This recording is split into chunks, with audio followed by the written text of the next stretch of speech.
aqui só para ser verdadeiramente útil. Eu estou aqui para representar aquele que me enviou. Eu não tenho que me preocupar com o que dizer ou o que fazer, porque aquele que me enviou me dirigirá. Eu estou contente em estar aonde quer que Ele deseje, sabendo que Ele vai comigo. Eu serei curada na medida em que eu permitir que Ele me ensine a curar. As lições de amor, lições do Espírito Santo. Primeira lição do Espírito Santo, que é: para ter, dá tudo a todos. O teu corpo, o teu ego e os teus sonhos se forem, saberás que durarás para sempre. Talvez penses que isso se realize através da morte, mas nada é realizável através da morte, porque a morte não é nada. Tudo é realizado através da vida, e a vida é da mente e está na mente. O corpo nem vive nem morre, porque não pode conter a ti, que és vida. Se nós compartilhamos a mesma mente, tu podes superar a morte, porque eu a superei. A morte é uma tentativa de resolver o conflito sem decidir nada. Como qualquer das outras soluções impossíveis que o ego tenta, essa não vai funcionar. E o importante é a mente, e a mente é eterna, né? Então, todas as coisas que você aprende e acumula, por mais que o corpo vá embora, a mente, ela guarda isso para sempre, né? Como tesouro. Acho que é isso. Eternamente, para ter, dá tudo a todos. Nós sabemos que nós temos as leis da física, que são as leis deste mundo em que estamos, acreditamos que estamos aqui, né? E estamos, né? Acreditar no mundo é o erro número 1 e negar o mundo é o erro número 2. O que quer dizer isso? Que aqui tudo é temporário, né? Então nós acreditarmos em alguma coisa que não é eterno, que não é real, porque só o que é eterno é real e verdadeiro, né? E nós investirmos nisso porque acreditamos nisso, e a gente investe naquilo que acredita, né? Ninguém faz um investimento em alguma coisa que não acredita, né? Então, por isso, acreditar que isto é verdadeiro, porque é real e que vai durar para sempre, é o erro número 1. Negar a existência de tudo que está aqui é o erro número 2, porque estão, né? Então não há como negar, né? Na verdade, é não acreditar na realidade de tudo que nós percebemos com os 5 sentidos. Isso não são coisas reais. Então, quando diz para ter, dá tudo a todos, ele está se referindo a tudo que tu tens que é real. Por quê? Porque assim, o que é real? Real é a alegria, é a paz, é a felicidade, é o amor. Se isto é real, então, para ter, dá tudo a todos. Porque quanto mais alegria eu der, mais eu tenho. Porque mais eu tenho certeza de que eu tenho, porque eu posso dar para outra pessoa. Quando não tenho certeza que eu tenho alegria em mim, eu tenho que lembrar de dar alegria para alguém. Quando eu dou alegria para alguém, o resultado certifica que eu tenho. Porque se eu dei alegria para você, é porque eu tenho alegria em mim. Então, para ter, dá tudo a todos. Aquele que mais dá é porque mais tem. Aquele que mais tem, mais terá. Essas são as leis da eternidade, as leis do reino, da realidade, as leis do céu. Já as leis do mundo, elas nos fazem acreditar assim: eu tenho 50 moedas, se eu der 10, eu vou ficar com menos. Se eu tirar 10 de outra pessoa, eu vou ficar com mais. Então nós acreditamos que aquilo que eu tiro do outro, eu ganho. E que aquilo que eu dou ao outro, eu perco. As leis, quando ele diz para ter, dá tudo a todos, ele está se referindo a esse nível. Então, para ter paz, dar a paz. Para ter amor, dar amor. Para ter alegria, dar alegria. Quanto mais a gente der amor para o outro, mais amor nós vamos notar que temos em nós. E quanto mais amor temos em nós, mais amorosos nós ficamos. Então, para ter, dá tudo a todos. Em seguida ele diz: quando o teu ego, teus sonhos, teu corpo forem embora, você vai dar-se conta que você dura para sempre, que você é eterno. Porque o corpo não é nada. Porque a morte não é nada também. Então, quando as pessoas acham que a eternidade ela se alcança com a morte,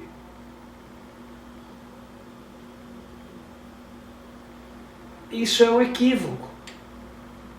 Porque com a morte a gente não alcança nada. Não se conquista nada com a morte. E a morte do corpo não é nada, porque o corpo não é nada. O corpo, ele é neutro. A mente que está no corpo é que contém a vida. E a vida pertence à mente, e a mente pertence à vida, e a vida é eterna. Isso não tem nada a ver com morte, porque ele diz a seguir que nem o corpo morre. E não morre. Nós aprendemos nas leis da física que aqui nada se cria, tudo se, quem sabe? Transforma. Então nada morre, tudo se transforma. Então o corpo, quando a gente faz aquela meditação da quaresma, que é da Igreja Católica, né? Quando a gente faz aquela meditação, a meditação é: lembra-te que tudo que é pó, ao pó voltará. Então, volta ao pó, se transforma e volta. De outra forma. Então há uma transformação. O corpo volta ou se transforma e volta ao pó, que é a sua origem. É a matéria-prima, é a matriz de tudo que existe. Uma árvore, ela nasce do chão. Uma vaca, ela cresce a partir do que ela alimenta o corpo, a partir do que vem do chão. E nós também. Tudo com o que nós alimentamos o corpo vem do chão. é a matriz de tudo que existe aqui. Então, por isso, nem mesmo o corpo morre, nada morre. Então, associar a vida, associar de que a vida se alcança morrendo, isso é um equívoco. A morte não é nada. E o corpo não é nada. Porque nem o corpo morre. Então, como é que a minha mente iria morrer? Então, nesse caso, a eternidade. Quando teu ego, teus sonhos, teu corpo se forem, você vai saber que você dura para sempre, que é eterno. Isso tem a ver com a morte? Não. Você pode saber isso agora. Porque se a morte não é nada e o corpo não é nada, não há um limite temporal ou um ponto temporal que vai determinar você saber que é eterno, que você dura para sempre. Porque não há limites.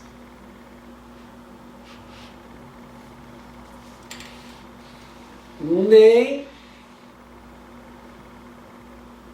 no corpo e nem na morte. Porque o corpo não pode limitar nada e a morte tampouco.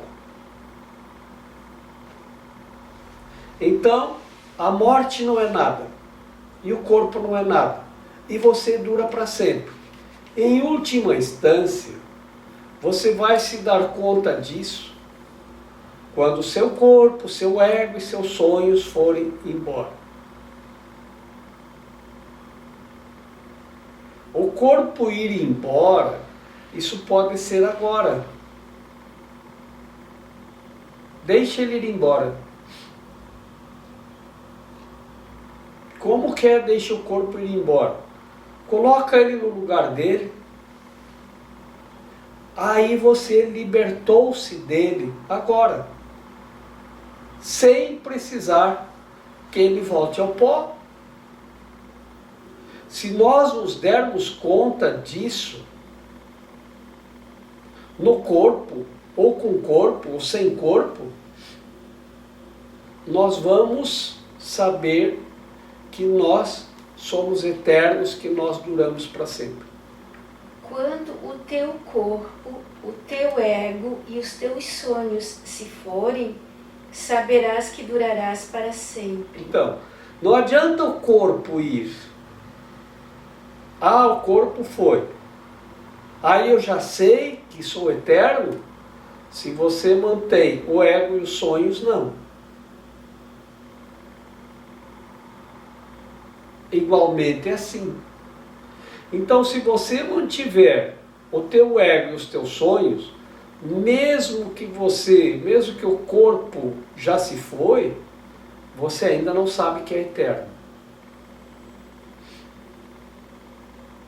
Eu vou usar aqui, porque eu tenho formação católica, e eu considero que a Igreja Católica tem muita sabedoria, se nós conseguirmos compreender os tesouros que ela guarda no nível da sabedoria, né? Então nós podemos compreender assim.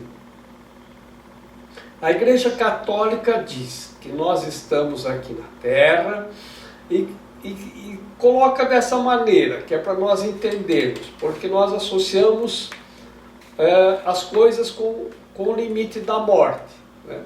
Então, quando a gente morrer, né, se a nossa mente estiver purificada, a gente vai para o céu. Se não estiver, a gente vai para o purgatório, onde continua o processo de purificação. Estando no purgatório, que muitas instituições chamam de astral, é o mesmo a mesma dimensão, o purgatório, originalmente, ou o nome que se conhece agora como a ideia do astral, o que acontece? Estando ali, é porque você ainda tem o ego e os teus sonhos. Então, estando nessa dimensão, você não vai saber que é eterno. Para você reconhecer, que reconhecer é conhecer novamente quem tu és e que tu és eterno, você tem que deixar ir também o ego e os sonhos. Caso contrário, você não vai saber da eternidade. Você ainda vai acreditar nas coisas temporais. Não vai acreditar nem mesmo que você é duradouro.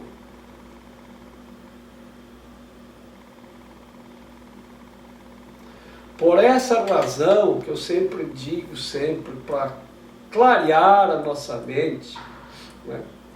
A igreja também fala dos santos, né? Então os santos são aqueles que passaram além dessa dimensão que se chama o purgatório. E diz que é para nós olharmos o caminho que eles fizeram, neste sentido.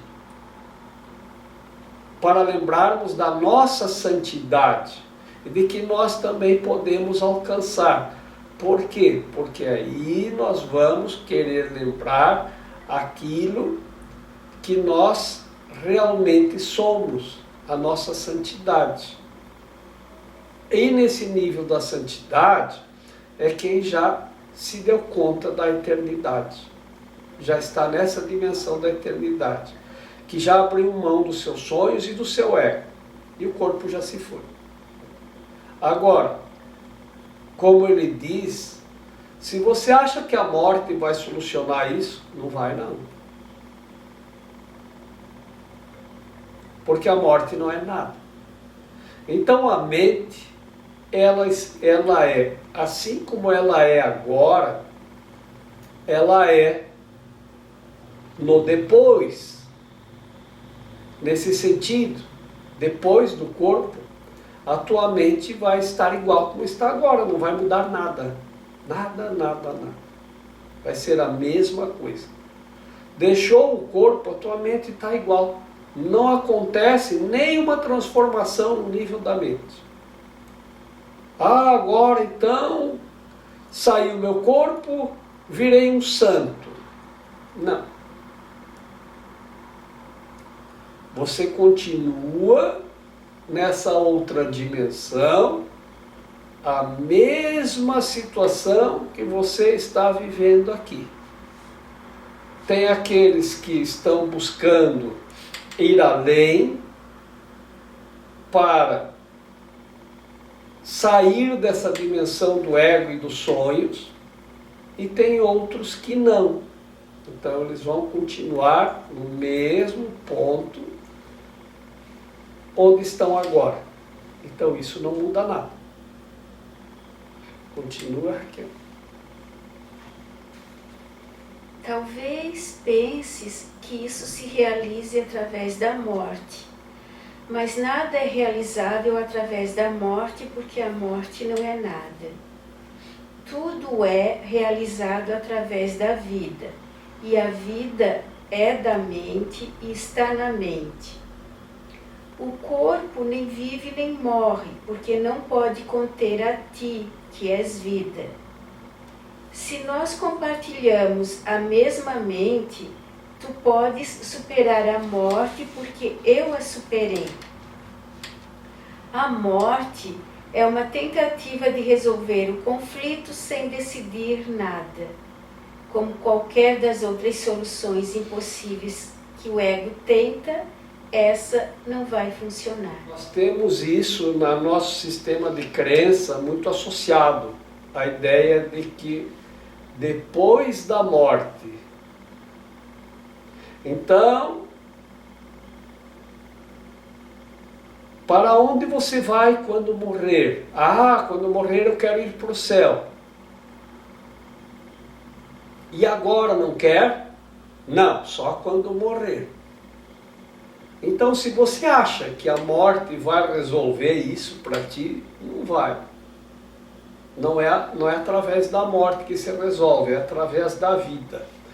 E como é essa resolução através da vida? Como é que se resolve isso através da vida? Como se entende isso? O que é a vida? A vida é alegria, é paz, é felicidade, é amor. Então você vai onde está uma pessoa doente, que está com sofrimento, que está com dor, e pergunta a ela, e aí, como está a vida? A todos que eu perguntei, só para saber se eu estava no caminho correto, para depois ensinar isso, então eu fui aprender. A resposta foi a mesma. Acho que alinharam a resposta. Às vezes até brinco, acho que todos os que eu perguntei, acho que eles se conheciam e combinaram a resposta. A resposta foi, isso não é vida.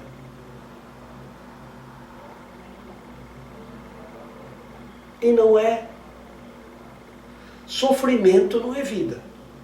Dor não é vida, medo não é vida, angústia não é vida. E a morte, ela representa para nós a ideia da perda, do sofrimento, da angústia, da tristeza, do abandono. Então isso não é a vida. E a morte, nós temos que ver então, se a morte representa o abandono, o sofrimento, a dor, a angústia e a tristeza, isso que a gente está passando aqui, é vida ou é morte? Eu lembro que Jesus perguntou, quando Pedro começou a seguir Jesus, veio alguém e disse a ele, olha, o seu pai morreu. O que você está fazendo que está indo atrás desse cara aí? Né? Você precisa voltar para a vila e fazer os preparativos fúnebres para seu pai. E ele olhou para Jesus e disse, mestre, acho que eu vou ter que ir. E Jesus respondeu a ele, deixai que os mortos enterrem os mortos. Então, quão vivo estou eu, que acredito na morte, que acredito no sofrimento, na dor, na angústia, na tristeza, na perda, na solidão. Então a vida, o que vive é a mente, não é o corpo. Então, a ideia do corpo está associado a tudo isso. E está associado à vida. Então, eu sei que há algum tempo se dizia muito, estão tentando salvar a vida da pessoa. Mas não estavam tentando salvar a vida, estavam tentando salvar o corpo.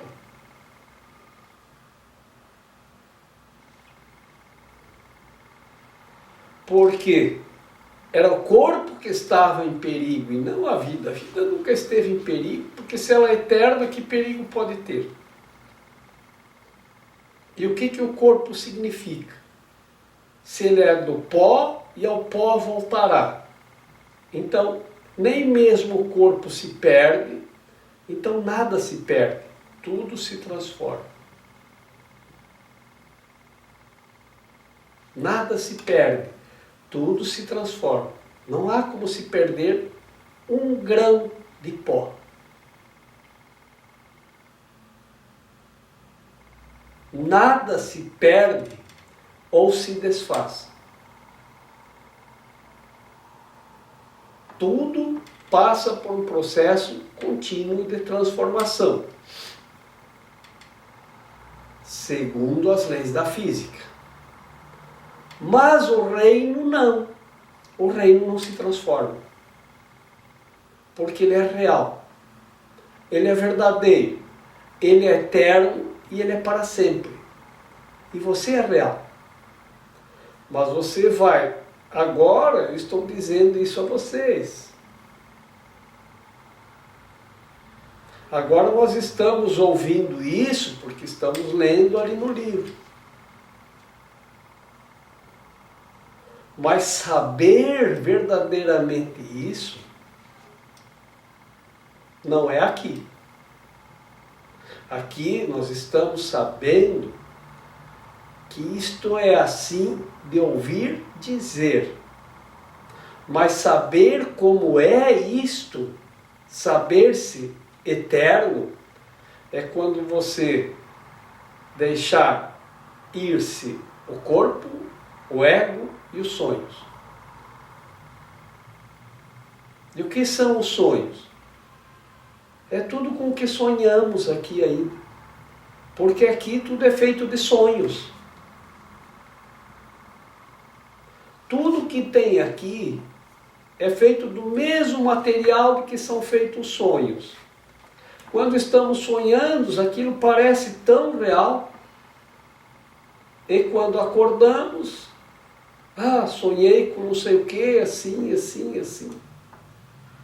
Aquilo parecia que estava acontecendo mesmo. Da mesma forma, o que temos aqui são sonhos. Então eu sonho com um carro novo. Eu sonho com uma casa nova. Eu sonho com uma geladeira. Nossa, aquele objeto é um sonho. E aí nós sonhamos, né? Ficamos sonhando com o relacionamento, com a felicidade, com a alegria, com o príncipe encantado, com a bela adormecida, né? Cada um tentando construir os seus sonhos para fazer deles aquilo que nunca vai acontecer, a realidade, porque a realidade não é feita de sonhos. Mas tudo o que nós percebemos aqui é. Alguém sonhou um dia como seria confortável, sonhou estando sentado numa pedra, que era o lugar para sentar que se conhecia, se a pedra não fosse tão dura, se fosse mais macia. E aí ele inventou, a partir de um sonho, ele construiu alguma coisa.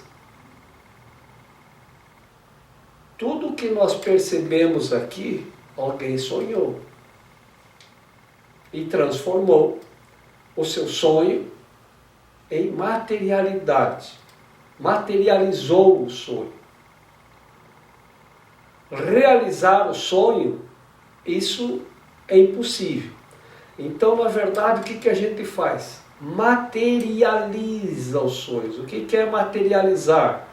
Aquele que sonhou com uma cadeira mais confortável, um lugar mais macio para sentar, ele materializa o sonho quando ele vai lá, daí ele pega uma palha,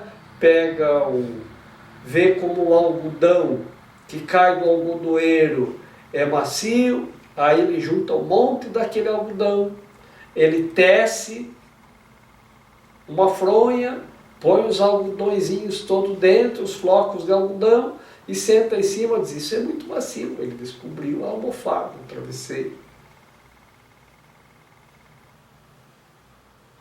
Aí alguém viu aquilo e sonhou com um sofá,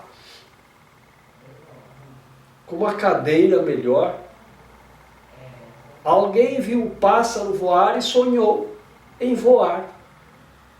Alguém viu os peixes do mar e sonhou em nadar. Alguém viu o beija-flor e sonhou como seria estar parado em pleno ar. e fez o helicóptero. Então isso são as materializações dos sonhos.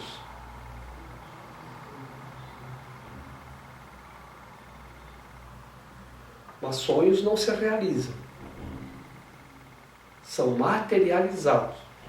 Isso você pode materializar.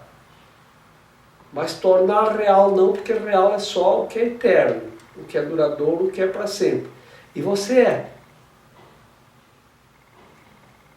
Mas enquanto você tiver o ego, que o ego é aquilo que separa eu de todo o resto, enquanto você ainda o quiser, então você não vai conhecer o que é a eternidade. Enquanto você ainda tiver sonhos, tampouco conhecerás a eternidade. Enquanto ainda estiver preso à ideia do corpo,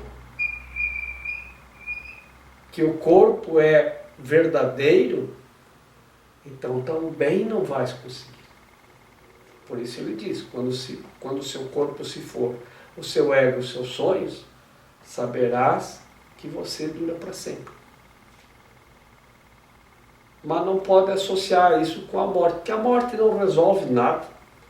A morte é uma tentativa de resolver sem precisar decidir nada. Então vamos resolver o conflito. Aí eu não preciso decidir mais nada. E quando as pessoas estão em conflito, elas dizem, eu queria morrer. Como se morrer resolvesse algum conflito. Porque tu és a vida e a vida está na mente. Então é na mente que você tem que trabalhar. Para saber. Agora pode acontecer uma transformação quando, de repente, o corpo se vai? Pode. O bom ladrão lá não deixou o ego, os sonhos e o corpo de última hora? Deixou. Mas você vai conseguir fazer isso se você nunca pensou nisso? Então, a possibilidade está sempre aberta. Se está lá, está aqui também. E como é que você sabe que essa não é a tua última hora? Ninguém sabe. Ninguém sabe.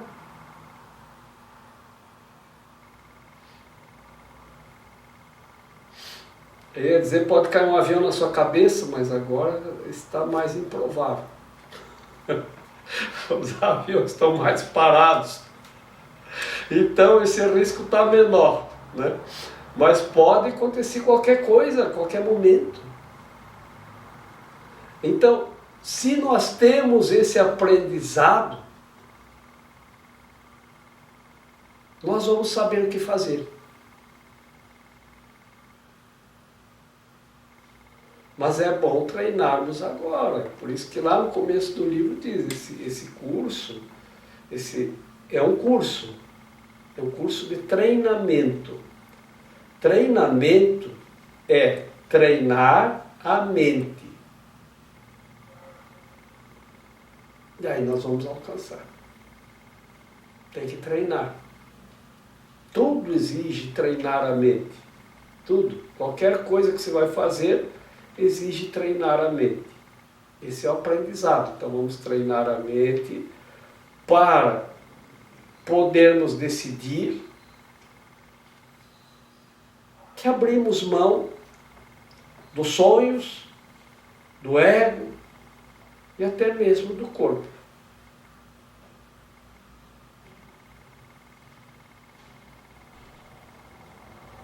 Olha, eu vou abrir mão deste objeto.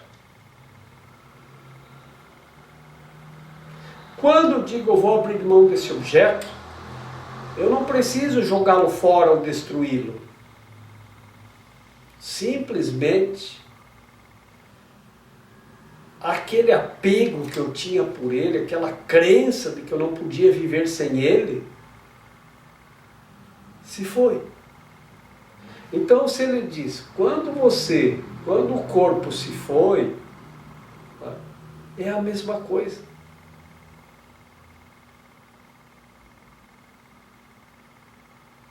Então, quantas vezes a gente ouve alguém dizer, eu não posso viver sem tal coisa? A nossa crença está nisso, eu não posso viver sem o corpo. Então, chega um ponto tal que a gente diz salvar vidas. Porque nós não podemos viver sem o corpo. Está mal colocado. A gente teria que reconsiderar. Porque quanto mais clareza nós temos na mente, mais fácil fica de entendermos todas as coisas. Nós conhecemos muitas palavras, mas pouco conhecemos do significado das palavras. Simplesmente ouvimos, achamos a palavra bonita.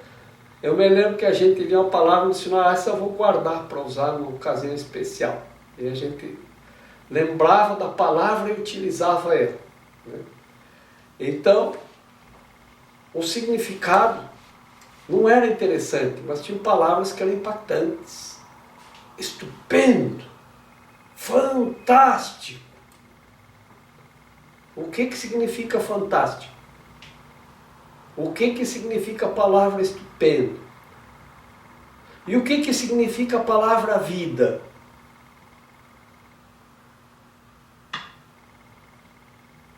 Vida é o quê? É o corpo? Não é. O corpo não é vida. E nós não podemos associar o corpo à vida. Corpo não é sinônimo de vida. Mente é. Então, por isso que quanto mais nós nos dermos conta do significado das palavras, mais nós vamos entender o que estamos ouvindo e mais nós vamos saber o que estamos falando. Por isso que se diz, eles não sabem o que falam e não compreendem o que ouvem. Não compreendem o que ouvem porque ouvem um monte de palavras, mas não sabem o significado das palavras. Aí só ouve. Não sabe o que, não compreende. É difícil compreender. E não sabe o que fala pela mesma razão. Então, associar o corpo à vida é uma crença equivocada. É falta de saber o significado das palavras e o significado do corpo e da vida. Então, salvar vidas não é pegar alguém lá no mar que está se afogando e trazer para a praia. Isso é salvar corpos.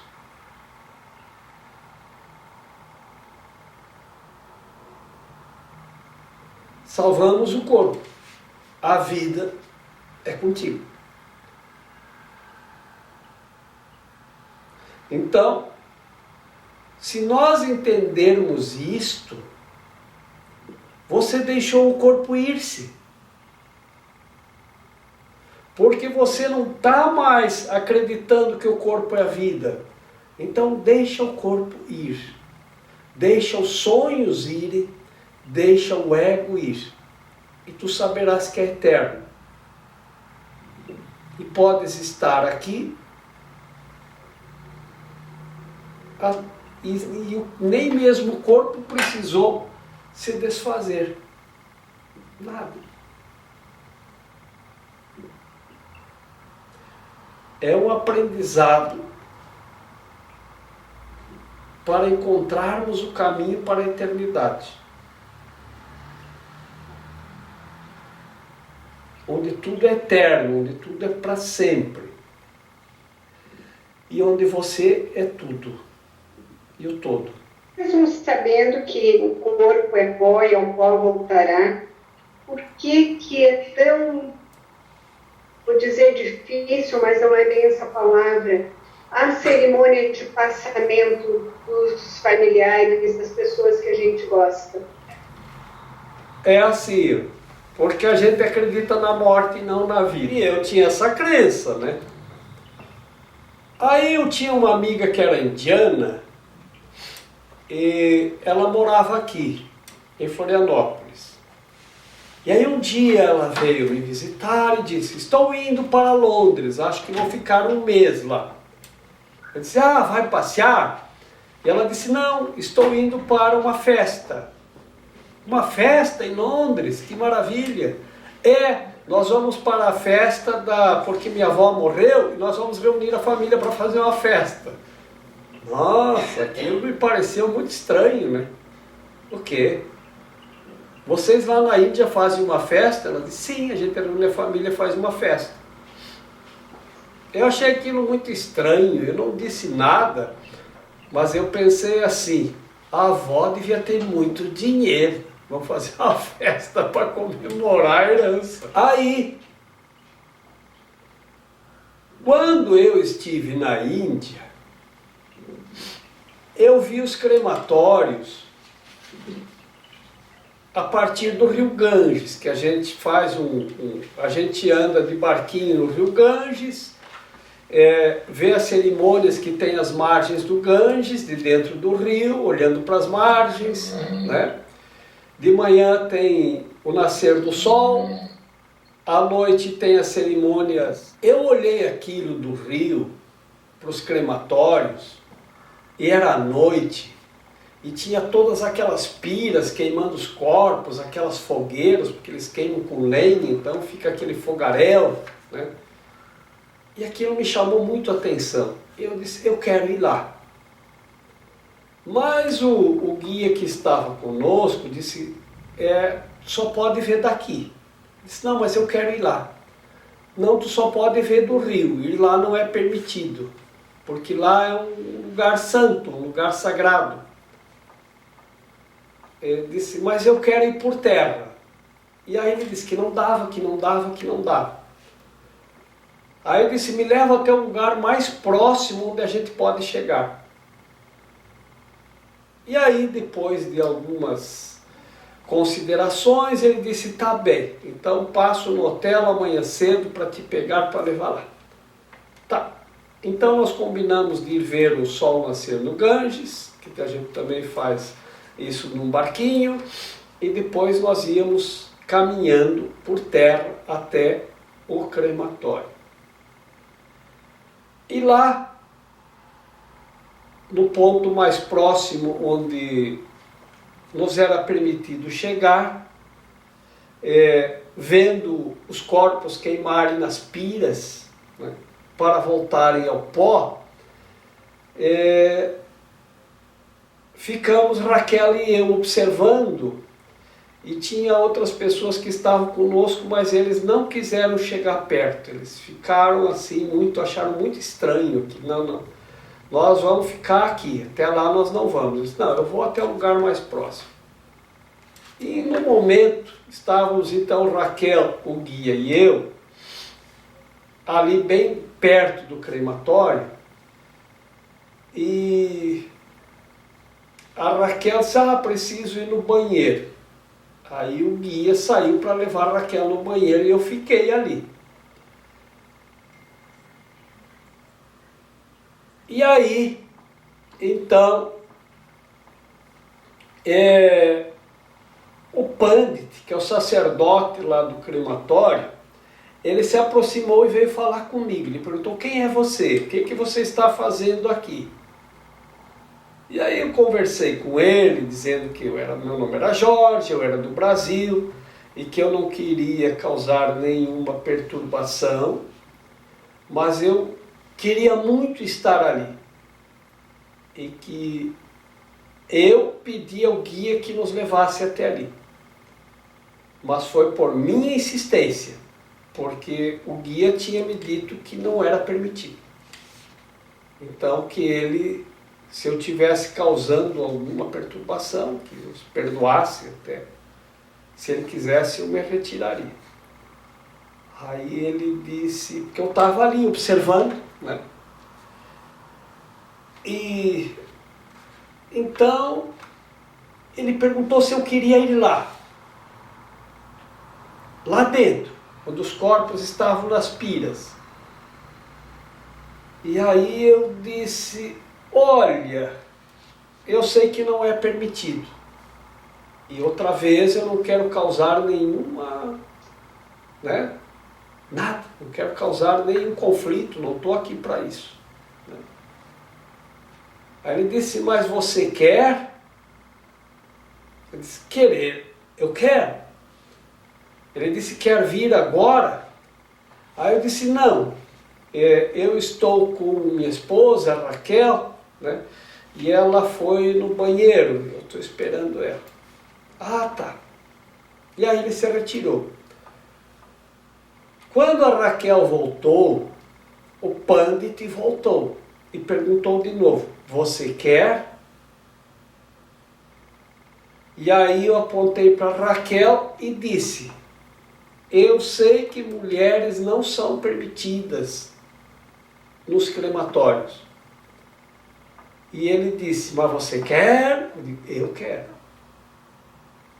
Mas não vou sem a Raquel, então está tudo certo. Ele pensou um pouquinho e disse, ela pode vir contigo. E aí eu disse, Raquel, você quer? E a Raquel disse, quero, vamos. Então ele nos conduziu até onde os corpos estavam sendo queimados.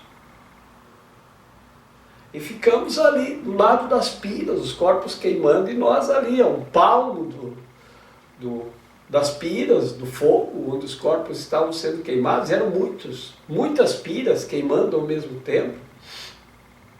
Eu lembro que aonde nós estávamos, a perninha da pessoa que estava sendo queimada pulou para fora, assim, saltou para fora na nossa direção, né? E aí ele foi lá, pegou um pedaço de madeira e colocou a perna de volta dentro da pira. É uma reação normal por causa do calor. Aquilo não nos assustou nem um pouquinho.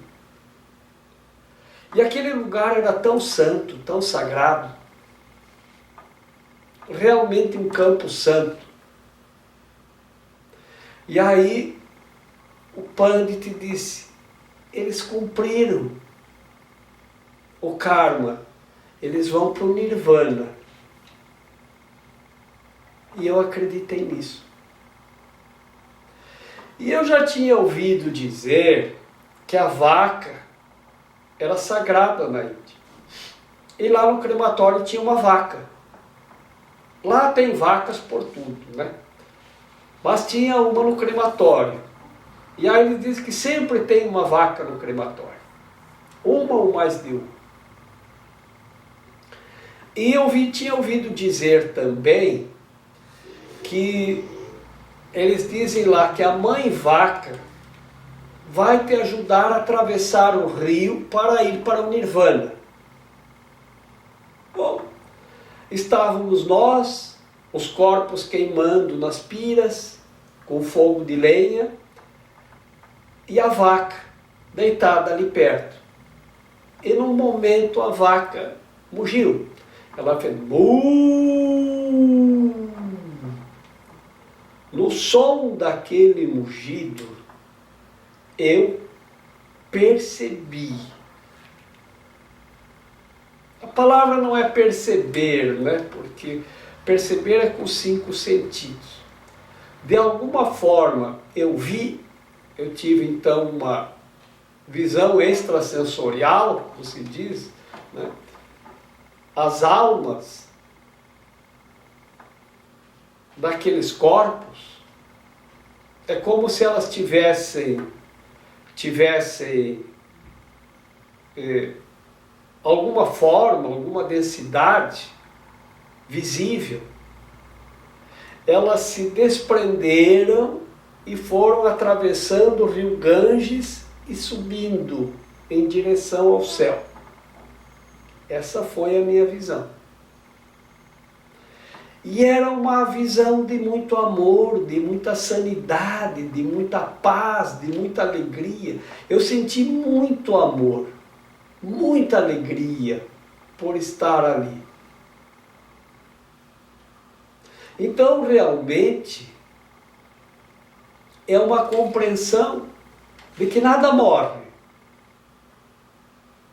O corpo que é pó, o pó voltará. Então, já disse o poeta, lama, todo o corpo é lama. Chama, toda a alma é chama. Então, quando alguém se desprende da lama, que o corpo é lama, porque é pó e água, e isso é científico, né?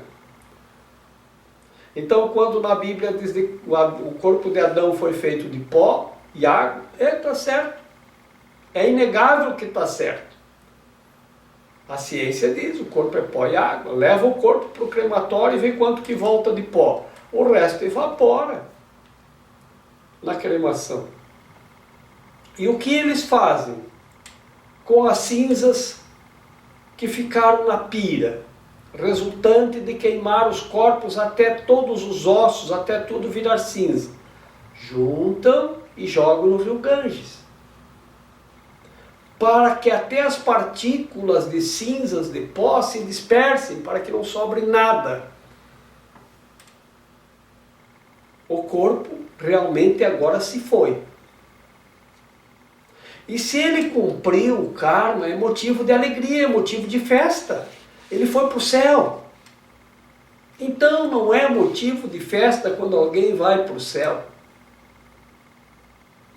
Muito antes de eu ter essas compreensões e de eu ir à Índia, eu lembro que um dia eu fui visitar minha mãe e ela estava sentada no sofá e ela estava triste. Eu disse, o que foi? Ela disse, sabe quem morreu? Eu disse, não, quem morreu? E ela tinha uma freirinha que era muito amiga dela, que a visitava constantemente. E eu a conheci, era uma pessoa muito amorosa, muito querida, e que dedicou sua vida à igreja e aquilo em que ela acreditava, e que com certeza fazia isso porque queria ir para o céu. Ela morreu. E eu disse, mas que bom! E a minha mãe me botou para fora de casa. Sai daqui. Como que tu pode dizer que é bom uma pessoa morrer? E eu disse, mas ela não queria ir para o céu. Tenho certeza que ela foi. Porque ela era muito pura, muito amorosa, era uma pessoa muito querida. Então tem que ficar feliz, ela foi para o céu, era tudo que ela queria. Ela investiu toda a vida dela, abriu mão do ego, dos sonhos desse mundo. Só faltava ir-se o corpo. E agora foi. Então não é motivo para estarmos felizes? Ah, não. Minha mãe não conseguia entender. E quando estávamos no velório da minha mãe, eu estava muito bem. Estávamos lá, felizes, porque ela tinha ido. E porque eu acompanhei durante muito tempo. No final do tempo dela aqui, toda a trajetória dela de curar-se, não do corpo, porque o corpo volta ao pó, isso não há como fazer diferente. Mas toda a trajetória dela para curar-se de todos os sofrimentos, de todos os equívocos, de todas as crenças equivocadas. Nós fizemos muito isso. E quando ela foi, eu tinha certeza que ela tinha limpado tudo. Cumpriu o karma. Está indo para o céu. E aí veio o padre para fazer o serviço fúnebre. E ele olhava esquisito para a gente, eu estava sorrindo, eu estava feliz. Mas é muito estranho. Eu lembro que tinham crianças lá, né, que era numa capela funerária no cemitério, que ela estava sendo velada, que vinham crianças de outros velórios, vinham para ver. E diziam, meu, como ela é linda, como ela está linda, como essa pessoa é linda. E eles iam buscar outras crianças para vê-la. Mesmo estando só o corpo. A expressão era linda. De paz. Então, são nossas crenças. Por quê? Porque a gente está associado à morte. Mas ela não morreu. Nada morre. Então, por isso que nós temos que trabalhar com as nossas crenças. Agora, por que dá uma tristeza quando alguém morre? A única razão para dar uma tristeza é se a pessoa não cumpriu o karma. Se ela fez tudo errado. Aí, não é motivo para a gente ficar, nada é motivo para tristeza ou para a gente ficar triste ou para a gente sofrer, né? Mas se tem uma justificativa injustificável, não tem nada que justifique a tristeza, né, ou o nosso sofrimento, mas a única possibilidade que eu vejo é dizer, puxa vida, a pessoa não aprendeu nada, ela não conseguiu resolver os seus conflitos, ela não conseguiu sair dos seus sofrimentos, dos seus medos, porque continua igual, não vai mudar nada, não mudou nada. Então, ela veio e saiu daqui sem ter cumprido o que eles chamam lá o seu karma, ou a sua missão, ou a sua função. Porque se dedicou aos seus sonhos e ao seu corpo.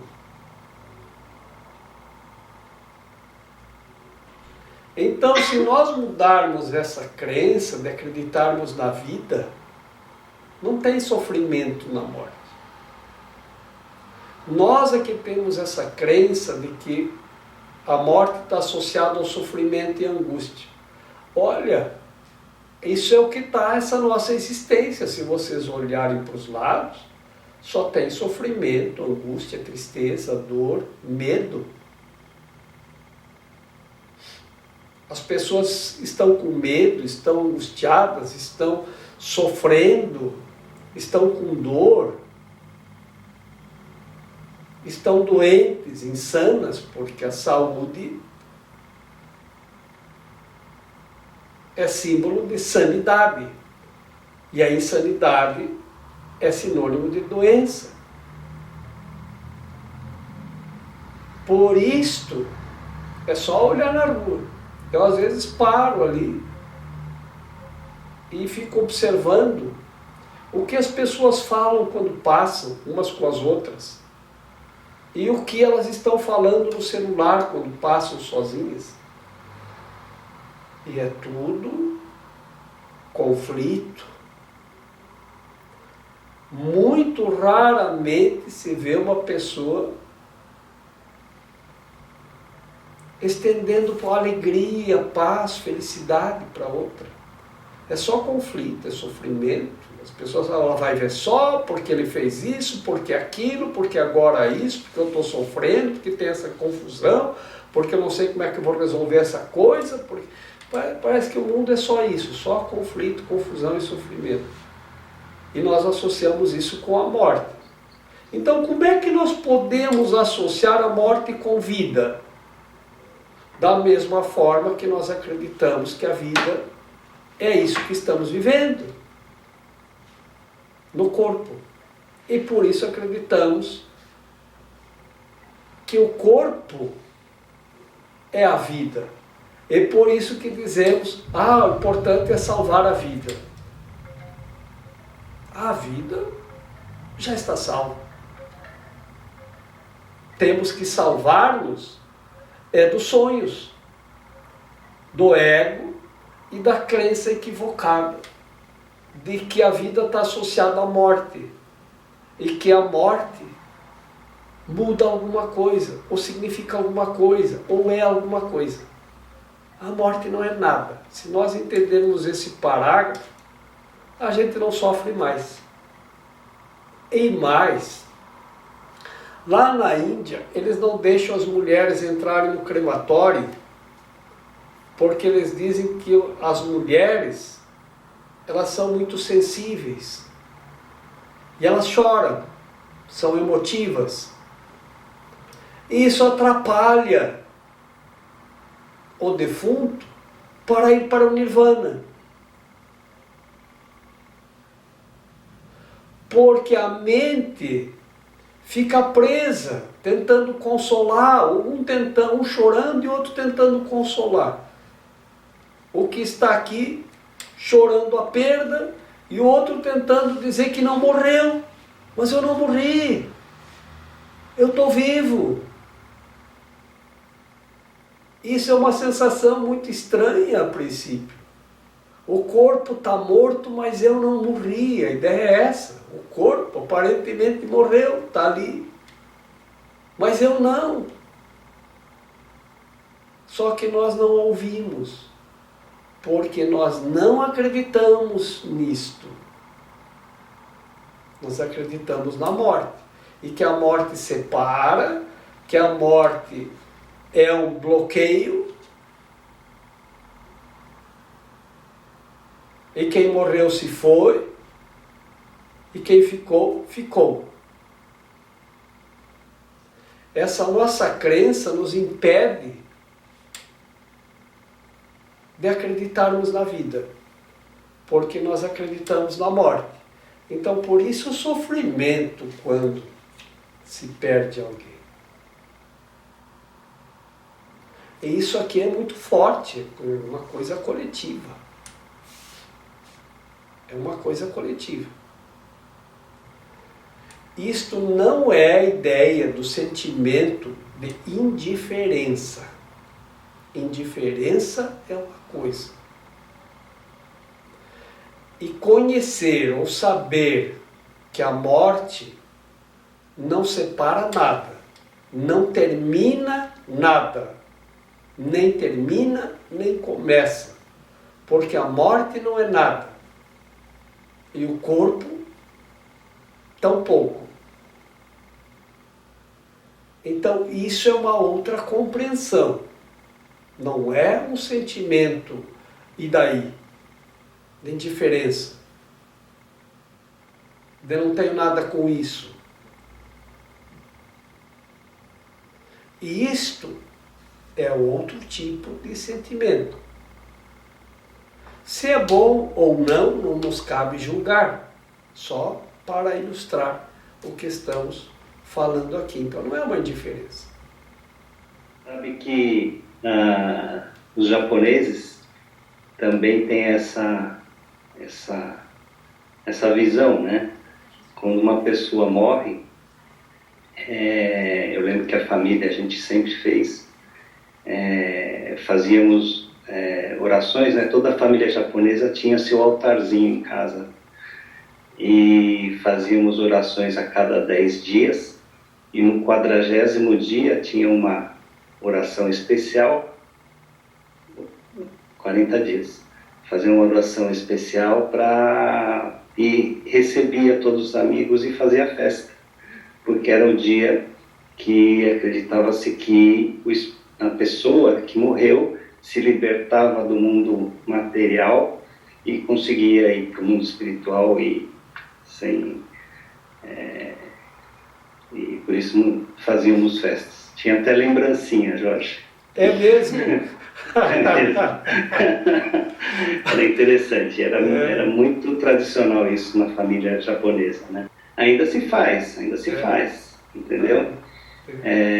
Então é muito interessante. Eu lembro perfeitamente quando faleceram alguns familiares, e era muito, muito interessante, né? A tradição japonesa, no enterro, naturalmente, as ações, também tinha um costume que era muito interessante, que todo mundo dava dinheiro, né? Tinha envelopes especiais, colocava um dinheirinho e dava para a família de quem faleceu. E esse dinheiro, normalmente, a gente utilizava para fazer a festa. Ah, E fazia a festa mesmo. que lindo! Acho que eu vou querer um desses para mim. Era muito interessante. Mas era isso. A ideia era que realmente era uma alegria, né? Que a pessoa tinha ido e conseguia ultrapassar e passou para o mundo espiritual. Era festa mesmo, com comes e bebes e, sabe?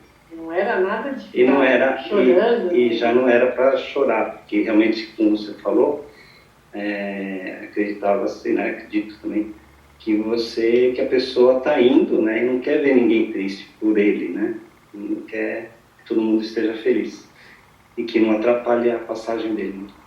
Pois é isso que não deixam entrar a mulher nos crematórios da Índia, que vai atrapalhar. Vai prender o defunto aqui, né? Não vai deixar ele subir para o Nirvana, para o céu, né? A religião oriental tem muito isso, né? Eu sei que tem outras instituições que também pensam dessa maneira. Quando a gente vai lá na Índia, lá no Rio Ganges, aí eles, quando a gente vai à noite, navegar no Rio Ganges, aí tem os barquinhos que a gente vai, porque tem os rituais da noite, que tem os rituais brahmanes, que são os rituais de agradecimento pelo dia. Então eles fazem as margens do Rio Ganges, que eles acreditam ser um rio sagrado, mas eles fazem de frente para o rio. Então para a gente ver, a gente tem que ir nos barquinhos no rio, né? E lá eles têm as velinhas flutuantes que a gente compra para oferecer para os nossos antepassados, né? Então a gente acende a velinha e solta no rio, elas vão, aquele rio fica todo cheio de velinhas iluminadas à noite, muito bonito, né? E as velinhas navegando, que é uma oferenda aos antepassados, assim, tipo, para se lembrar deles, né? Com alegria e contentamento, nunca com tristeza. E isso também é muito bonito, também é uma coisa que a gente faz e sente muita alegria, muito contentamento nisso. Muito bom. Criado na religião católica. E assim, pelos estudos que eu tenho feito, por mim mesma, né, eu tenho aprendido que o céu é um estado de consciência, assim como o inferno também é um estado de consciência. E entre esses dois estados de consciência existem outros estados de consciência, vários. Por que então, isso que eu não consigo compreender, que os ritos da Igreja Católica, elas colocam então essa dor, esse sofrimento tão grande pela crucificação do Cristo, de Jesus, né? Porque Cristo é um estado de consciência. Sim. E outra coisa, é para nos salvar. Então você vai lá no YouTube e você procura os vídeos que tem lá, que estão lá à disposição. Como é o título dos vídeos? As lições de amor. As lições de amor. Tá. Eu acho que tem as lições de amor 1, 2 e 3. Eu acho que tem uns 3 vídeos com lições de amor. Pega primeiro lições de amor 1. Posso até mandar o link para o teu WhatsApp do 1, depois tu vai vendo os outros. Daí facilita para tu achar, tá? Acho que fica mais fácil. Ok. Tá? Isso vai explicar isso, tá? Agora é assim, tem muitas coisas que nós não compreendemos, e quando a gente começa a ver outra coisa, a gente começa a perguntar, mas então por que isto? Né? Bom, Porque se Jesus morreu para nos salvar, ele já disse que já salvou, então já estamos salvos. Ele fez isso. Temos que acreditar. É o caminho do meio, se você entender o que é o caminho do meio. Ele fez isso e eu não estou fazendo nada. Então, por isso que as pessoas então que não faziam por si mesmas, elas têm esse ritual da choradeira. É assim, a pessoa que faz uma coisa errada, quando se dá conta que fez errado, ela sofre e chora. Não é certo, porque isso não resolve nada, teria que ir para corrigir isso. Então fez uma coisa errada, corrija. A solução é corrigir, não é ficar chorando porque errou. Olha, isso é uma coisa assim que tem a sua razão de ser por enquanto ainda, né? Porque eles estão abrigando aquelas pessoas que ainda querem aquilo. Então tem muitos níveis de compreensão. Então se nós formos lá para o Egito, por exemplo, no templo de Dendera, no Egito, esse templo do Antigo Egito, ele sempre tinha 3 altares. Então ele tinha o altar para principiantes, o altar para aqueles que já tinham alcançado uma média e aqueles que já tinham alcançado a compreensão maior. Então quem tinha alcançado a compreensão maior rezava naquele altar maior. Aqueles outros, enquanto não alcançavam aquela compreensão, então eles participavam do ritual da choradeira. Ah, Tá? entendi. Por quê? Porque eles acreditavam naquilo. Certo. Então não adianta tu pegar a pessoa e botar lá, ele não acredita naquilo.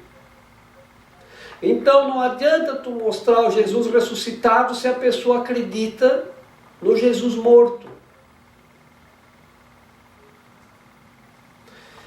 Quando estivemos em Jerusalém, é uma história que eu relembro sempre.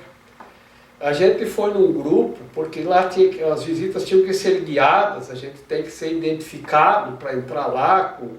Então a gente recebe um botão que é colado na roupa, que identifica com quem a gente está, quem é o nosso guia, da onde nós viemos, né? Em razão de tantos conflitos que tem naquela região, né? E também dos diferentes sistemas de crença.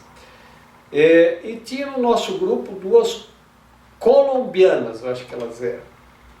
Então quando chegamos, que entramos na cidade velha lá de Jerusalém, onde tem a chamada Via Dolorosa. Já viu o nome da via, né? Que é o caminho doloroso, das dores, né? Que como é que chama na Igreja Católica aquilo? É Via Dolorosa também. Não, mas tem outro nome. Via Sacra. Via Sacra. Ah. Que são as 12 estações. Sim, a Via Sacra. Na igreja eu tinha aprendido assim, lá eles chamam de Via Dolorosa mesmo. Então quando chegamos no lugar da primeira queda de Jesus, que são as 12 quedas, que ele teve 12, né? As 2 colombianas se jogaram no chão e começaram a chorar. Mas não era chorar, era uá! O guia foi lá e disse: senhoras, mantenham a compostura, porque estava uma coisa escandalosa. Aí, durante o caminho, elas se jogavam nos lugares, mas já não era mais aquele escândalo. Quando chegaram lá, no lugar onde é o Santo Sepulcro, meu Deus, quase que elas queriam ficar lá dentro. Então o que é isso? Quando a pessoa está naquela crença, não adianta, ela tem que sair sozinha daquilo. Quando ela sai sozinha daquilo, ela vai para o outro altar. Aí ela vai rezar no outro altar porque ela tem outra compreensão. Enquanto a gente acredita na morte, a gente vai chorar os mortos. Quando a gente acredita na vida, aqueles que acreditam na vida não choram. A gente vai mudando as crenças. Agora é assim, todos são os convidados. Poucos são os que aceitam o convite. Escolhidos são aqueles que aceitaram o convite. Então, aquele que aceitou o convite, aquele é o escolhido. Né? Está entre os escolhidos. Escolhido é aquele que escolheu. É você que escolheu estar aqui hoje. Então, você está entre os que escolheram. É o grupo dos escolhidos. Para isso. Não é que foram escolhidos, agora nós somos especiais porque somos escolhidos. Não, nós escolhemos estar aqui, aprendendo. Mas tem gente que não escolhe isso. Por quê? Porque escolhe os sonhos. Sim. Por isso que ele diz, enquanto você não soltar os sonhos, o ego e o corpo, você não vai saber que tu és eterno. Que tu dura para sempre. Então, essa é a compreensão. Aquelas pessoas que ainda acreditam nisso, eles precisam daquilo. Aquilo vai fortalecer a fé deles, mas vai conservá-los no caminho. De vez em quando, algum desperta e pula para o outro altar. Você já foi para Machu Picchu? Então, Machu Picchu também tem 3 templos. É o templo, eles chamam o templo das 3 ventanas, né? Que são as 3 janelas, pelas quais você olha o mundo. Então tem o templo da serpente, o templo do coelho e o templo do condor, que são etapas que a pessoa, de evolução da pessoa. Dependendo da evolução, ele fica no templo da serpente. Se ele evoluir, ele passa para o outro. Se chegar ao templo do condor, aí ele pode entrar no templo do sol, que é o templo máximo. Mas quem está lá no templo da serpente está na choradeira, que é o primeiro templo, né? Então tem que ter o sacerdote para aquilo. E a maioria do povo ainda está na choradeira. Tá? Então não há como tirar esse ritual. Porque senão você fecha a porta de entrada para os outros templos. Por isso que tem que se manter o templo da choradeira, o altar da choradeira. Tá? É a porta de acesso primeira da instituição.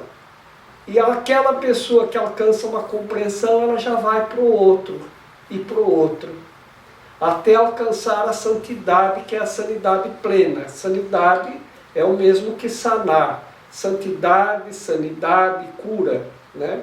É o mesmo que sanar. Sanar ou curar. Curar o quê? A choradeira, o sofrimento, essa coisa arada aí. Essas crenças equivocadas. Então é isso que nós estamos treinando juntos para curar aqui. Jorge, muito boa explicação. Muito obrigada. A gente tem que ir para o altar da alegria, da felicidade e da paz eterna. Nesse altar que a gente tem que rezar, né? Mas a gente ainda está naquele tempo, antes de Jesus nos salvar, em que a gente estava no altar dos sacrifícios e dos sofrimentos, né?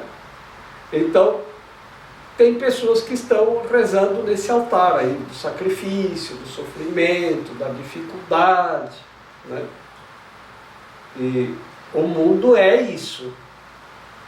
Mas tem gente que ainda não está em altar nenhum, que ainda está querendo sonhos, né? Que ainda está nos sonhos, no ego e no corpo. E ainda não está rezando em altar nenhum. Mas quando vier, por isso que às vezes é assim, quando a pessoa entra numa instituição religiosa, às vezes entra porque está mal. que está muito ruim. Então a pessoa, quando está sentindo muito ruim, aí ela se lembra que tem uma outra coisa, né? Então por isso começa no altar da choradeira. Pode durante o dia, né, ir de altar em altar. Ah, agora isso me alegrou. Você foi para o altar da alegria. E aí você tem um conflito, você vai lá para o altar da choradeira. O lugar de chorar é aqui, né? Então a gente ainda está muito indo de um para outro. Enquanto a gente não alcançar a alegria total, é porque a gente ainda está mudando de altar, de um para outro, de um para outro. Está indo nos três. Tá? Por isso, eu estou aqui só para ser verdadeiramente útil. Eu estou aqui para representar aquele que me enviou. Eu não tenho que me preocupar com o que dizer ou o que fazer, porque aquele que me enviou me dirigirá. Eu estou contente em estar aonde quer que Ele deseje, sabendo que Ele vai comigo. Eu serei curada na medida em que eu permitir que